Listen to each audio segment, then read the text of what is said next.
പുന്നയൂർ കൃഷിഭവന്റെ സഹകരണത്തോടെ കൃഷിക്കൂട്ടം കൂട്ടായ്മയുടെ സംരംഭമായ ക്യൂൻ ഓർഗാനിക് എന്ന പേരിൽ കാർഷിക മൂല്യവർദ്ധക ഉൽപ്പന്നങ്ങൾ വിപണിയിലേക്ക്.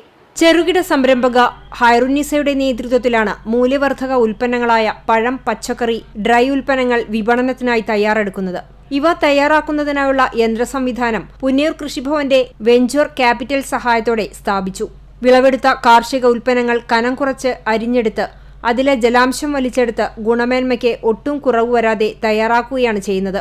കണ്ണൻ കായ, കൂവ, ബീറ്റ്റൂട്ട് എന്നിവയുടെ ഡ്രൈ ഫ്ലേക്സ് പാക്കറ്റുകളാണ് ആദ്യമായി പുറത്തിറക്കിയിട്ടുള്ളത്. കേരള അഗ്രോ ബ്രാൻഡിൽ ഓൺലൈൻ വിപണി കണ്ടെത്താൻ കൃഷിഭവൻ വഴി ശ്രമിച്ചു വരുന്നുണ്ട്. പുതുതായി സ്ഥാപിച്ച യന്ത്ര സംവിധാനത്തിന്റെ ഉദ്ഘാടനം പുന്നയൂർ ഗ്രാമപഞ്ചായത്ത് പ്രസിഡന്റ് ടി.വി. സുരേന്ദ്രൻ നിർവഹിച്ചു. പരിപാടിയിൽ വാർഡ് മെമ്പർ ചിതു രാജേഷ് അധ്യക്ഷത വഹിച്ചു. ചാവക്കാട് കൃഷി അസിസ്റ്റന്റ് ഡയറക്ടർ മനോജ് എ.എൻ. പദ്ധതി വിശദീകരണം നടത്തി. പഞ്ചായത്ത് അംഗം എം.കെ. അർഫാത്ത് ആശംസ പറഞ്ഞു. കൃഷി ഓഫീസർ കെ. ഗംഗാദത്തൻ സ്വാഗതവും കൃഷിക്കൂട്ടം സെക്രട്ടറി ഹൈറുന്നിസ നന്ദിയും പറഞ്ഞു. കൃഷിക്കൂട്ടം അംഗങ്ങൾ, കൃഷി ഉദ്യോഗസ്ഥർ എന്നിവർ പങ്കെടുത്തു. CCTV news, Punnayurkulam.